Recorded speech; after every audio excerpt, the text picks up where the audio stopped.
నమస్తే పెద్దనా, ఏం పేరు? శ్రీరాములు. పూర్తి చేస్తుంది.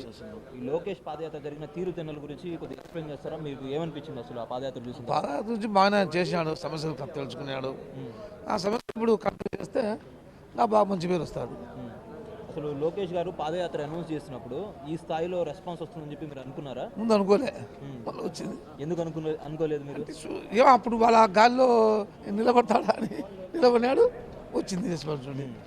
లోకేష్ పాదయాత్ర చేసే టైంలో చాలా వరకు మనం చూసుకుంటే స్టేట్ మొత్తంలో టీడీపీ క్యాడర్ ఎక్కువ యాక్టివ్గా లేదు. లేకున్నా ఓటర్స్ ఏమో వచ్చాయి, ఓటింగ్ వచ్చింది సార్. అంటే క్యాడర్ అప్పుడు ఆయన ఆ ప్రభుత్వం భయపడి కొంచెం గడవ మళ్ళీ అప్పుడు భయపడి అట్టున్నారు, ఓటింగ్ చూపించారు. పాదయాత్రలు ఆంధ్రప్రదేశ్ రాష్ట్రంలో చాలానే జరిగినాయి. మరి లోకేష్ గారి పాదయాత్రలో స్పెషల్గా చెప్పాలంటే ఏం చెప్తారు? స్పెషల్ అంటే ఆయన ప్రతి ఒక్క సమస్య తెలుసుకుంటూ వచ్చినాడు, అన్ని తెలుసుకుంటే ఆయనకు అభిమానం. చంద్రబాబు నాయుడు గారు కూడా పాదయాత్ర చేశారు, లోకేష్ కూడా పాదయాత్ర చేశారు. ఎవరు పాదయాత్ర బెస్ట్ అంటారు? అంటే ఇప్పుడు బెస్ట్ లోకేష్ మాకు అనిపిస్తుంది. లోకేష్ అనిపిస్తుంది. ఎందుకు అలా అనిపిస్తుంది? ఏమో యువకుడు బాగా చేశాడని అనిపిస్తుంది. అసలు ఎప్పుడు జనాల్లో తిరగని వ్యక్తి జనాల్లో తిరగడం బాగా బాగా టాకింగ్ కూడా బాగా. అప్పుడు ఫస్ట్ లేకుండా వాళ్ళ ముఖ్యమైనప్పుడు ఇప్పుడు బాగా టాకింగ్ కూడా మాటలు. లోకేష్ గారు పాదయాత్ర చేసే టైంలో చాలా అడ్డంకులు ఎదుర్కొన్నారు వైసీపీ వచ్చాయి. వాళ్ళు చాలా పెట్టినా కూడా భయపడకుండా చేశాడు లోకేష్ గారు. హామీలు మొత్తం నెరవేర్చే దిశగా అడుగులు వేస్తున్నారు. మరి వేస్తున్నాడు. టైం కావాలి కదా, ఎక్కి ఎన్ని కదా, టైం నిదానం టైం వచ్చే చేస్తాడని మాకు నమ్మకం ఉంది. లోకేష్ గారు పాదయాత్ర చేసేటప్పుడు మొత్తం 97 నియోజకవర్గాల్లో పాదయాత్ర చేశారంట. అందులో 90 గెలిచారంట.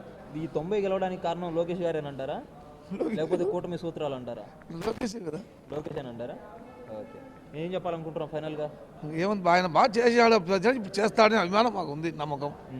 అది ఇటువంటి పాదయాత్రలు మళ్ళీ కావాలనుకుంటున్నారా? జనాలతో మమేకవ్వాలనుకుంటున్నారా? ఉండాలి జనాలు మళ్ళీ రేపు నెక్స్ట్ ఇబ్బంది కదా, అటు కంటిన్యూ వచ్చంటే రేపు అది క్యాడర్ అట్టే ఉంటుంది. గత కొన్ని రోజులుగా ఎక్కువగా వినిపిస్తుంది డిప్యూటీ సీఎం వాదన, ఏమంటారు దాని మీద? ఆయనకి ఇస్తే మంచిదే, ఇవ్వాలని కోరుకోవట్లేదు. అయితే ఇవ్వాలని కోరుకుంటే పైన వాళ్ళు అధిష్టానం సీరియస్ చేయొద్దు. నమస్తే పెద్ద, ఏం పేరు? పుల్లప్ప చౌదరి, పుట్టపర్తి, సత్యసాయి జిల్లా. లోకేష్ గారి పాదయాత్ర నేటికి ప్రారంభమై 2 సంవత్సరాలు ఏంటంటే కరెక్ట్ ఇదే తేదీన 2023లో స్టార్ట్ చేయడం జరిగింది. నేను కూడా ఇప్పుడు ఆ ప్రోగ్రామ్ పాల్గొన్నాను. లోకేష్ పాదయాత్ర వలన తెలుగుదేశం పార్టీ చాలా పుంజుకుంది. ప్రజల్లోనూ గ్రామాల్లోనూ విపరీతమైన క్రేజ్ వచ్చేసింది.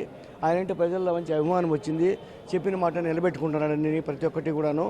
అందువల్ల లోకేష్ బాబు గారి భవిష్యత్తు ఇంకా బాగుంటుందని కోరుకుంటున్నానండి. అసలు పాదయాత్ర స్టార్ట్ చేసేటప్పుడు టీడీపీ పరిస్థితి అయితే చాలా ఘోరంగా ఉంది. ఆయన కష్టపడి పనిచేశాడు, తిరిగాడు, అన్ని నియోజకవర్గాలు తిరిగి కష్టపడి పనిచేశాడు. కాబట్టి ఆయన పల్లెలన్నీ వచ్చాడు కదా, గ్రామాల వెంబడిని ప్రతి ఒక్కరి స్పందన బాగా. మా పుట్టుపట్ల మండపంలో కూడా చాలా బాగా జరిగింది. మా నియోజకవర్గం ఓడిసి దగ్గర ఎంతో కలిసి బాగా జరిగింది మాకు. ఈయన పాదయాత్ర అసలు ఎలా సాగింది అంటారు? మొత్తం కూడా అడుగడుగున వైసీపీ ప్రభుత్వం అడ్డంకులు చేస్తున్నా కూడా ప్రజలు వెంబడి ఉండి మేమందరూ కష్టపడి తిరిగి పనిచేసాము బాగా.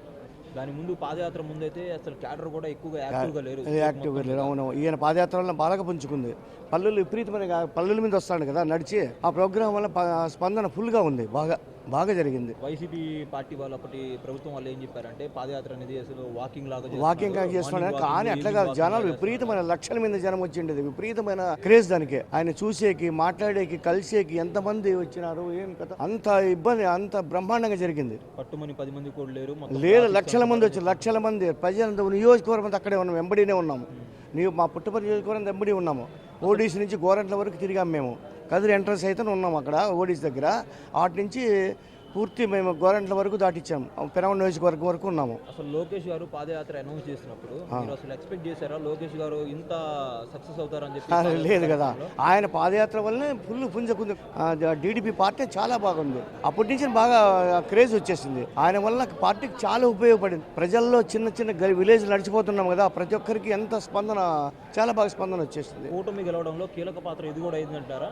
ఇంపార్టెంట్ అనేది ఇది. ఎందుకంటే ప్రతి ఒక్కరు అప్పుడు వాళ్ళు ఎట్లా తిరిగారో అంతకు డబల్గా తిరిగి కష్టపడి పనిచేశాడు, బాగా జరిగింది. ఒక కంప్లీట్ నాయకుడిగా అవతరించాడా ఈ పాదయాత్ర తర్వాత? ఈ పాదయాత్ర తర్వాత ఈ గవర్నమెంట్లో హీరో ఆయన. ఆయన ప్రతి ఒక్కరి దానికి కూడా ప్రతి ఒక్క ఆచి తూచి అడిగేస్తున్నాడు. చాలా జాగ్రత్త వ్యవహారం చేస్తున్నాడు. ఎవరికి ఎట్లా మాట్లాడాలి, ఏం చేయాలా, ఈ పరిస్థితి ఏమిటి, ముందుకు ఎట్లా తీసుకెళ్లాలా, మన పరిస్థితి మన స్విట్జర్లాండ్ పోయించాడు కదా, దానివల్ల అన్ని ఫ్యాక్టరీలు వస్తాయి, ఏం కథ, వాళ్ళు నిరంతరము నిద్రపోతారు లేదు, గవర్నమెంట్ ప్రజల గురించి ఆలోచన చేస్తున్నారు అంతా. పాదయాత్ర చేసేటప్పుడు చాలా పెద్ద హామీలు ఇచ్చారు, మొత్తం 30 హామీలు ఇచ్చారు. అందులో ప్రధానమైంది హామీలను పక్కన ఉంచేసి 20 లక్షల ఉద్యోగాలు కల్పిస్తామని చెప్పన్నారు. ఆ దిశగా అడుగులు వేస్తున్నారు మరి లోకేష్ గారు. లోకేష్ గారు దానివల్లనే కదా దానికి వస్తుందనే ఉద్దేశంతోనే మన దావుద్ పోయి అవన్నీ ఎంతోమంది కలిసి బిల్ గేట్స్ అంట, పెద్ద పెద్దలు మా నవీన్ మిట్టల్ అంట, ఆయన ఎవరు చాలా మంది కలిశారు కదా, అందరూ కలిసి బాగా స్పందించారు. గ్యారెంటీగా మన ఫ్యాక్టరీలు వస్తాయి, మన రాష్ట్రం బాగుపడి చాలా అవకాశం చాలా బాగుంటుంది. ఇచ్చిన అన్ని హామీల్లోనూ పెద్ద హామీ ఇదే 20 లక్షలు. అన్ని 20 లక్షల ఉద్యోగాలు అంటే ఇంతకుముందు ఉద్యోగాలు లేక ఇబ్బంది పడిపోయారు. జగన్ గవర్నమెంట్ ఉద్యోగమే లేదు కదా, ఒకరికి ఏమాత్రం ఉద్యోగం లేదు, ఒక రోడ్డు లేదు, ఏమీ లేదు. ఇప్పుడు విపరీతంగా సిమెంట్ రోడ్లు వేస్తున్నాము. మన నియోజకవర్గం 3 కోట్లు 4 కోట్లు సిమెంట్ సీసీ రోడ్లు వేసాము, అంతే పూర్తయినాయి. బిల్లులు సక్రమంగా ఒకటి పడుతూ వస్తున్నాయి. చాలా మంది సంతోషంగా ఉన్నారు. పల్లెలు విపరీతంగా ఉంది. ఈ 5 ఏళ్లలో ఆయన చెప్పిన హామీ నెరవేరుస్తారా మరి? తప్పకుండా నెరవేరుస్తారు. మాకు నమ్మకం ఉంది ఆయన పైన. ఎందుకంటే అదే పనిగా నిరంతరం కృషి చేస్తున్నాడు. రాత్రి మౌళ్ళు కష్టపడి తిరిగి మన కోసమే, మన ప్రజల కోసమే, మన పార్టీ కోసమే, మన అభివృద్ధి కోసమే, మన ఏపీ అభివృద్ధి కోసమే ఆయన అధ్యక్ష కట్టుకున్నాడు. ఇప్పుడు కష్టపడతామో ముందుకెళ్ళే అవకాశం ఎక్కువ ఉంటుంది. కష్టమే సుఖం వస్తుంది. కష్టే పని అంటే అట్లా పెద్దలు చెప్పారు, కష్టే పని అని చెప్పారు కదా. కష్టపడితేనే ఫలితం వచ్చేది. కష్టపడి ఊరుకుంటే ఏం రాదు. ఆయన కష్టం వల్ల మన రాష్ట్రం చాలా అభివృద్ధి చెందాలని కోరుకుంటున్నాం.